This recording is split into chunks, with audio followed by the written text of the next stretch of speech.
জন্মলগ্ন থেকে channel I কিন্তু এই বৈশিষ্ট্যের পরিচয় দিয়েছে এবং অনন্যতার পরিচয় দিয়েছে এবং বাংলাদেশের সংস্কৃতিকে তুলে ধরার জন্যে তারা অন্য 35-40টা চ্যানেলের থেকে আলাদা মর্যাদায় নিজেদেরকে স্থাপন করেছে, উচ্চতা স্থাপন করেছে।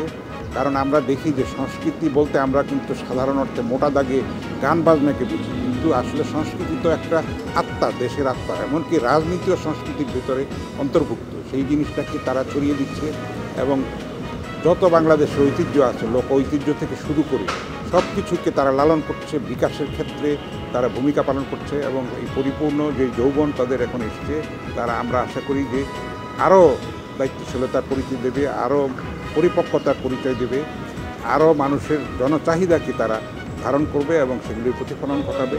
শুভ জন্মদিন চ্যানেল আই।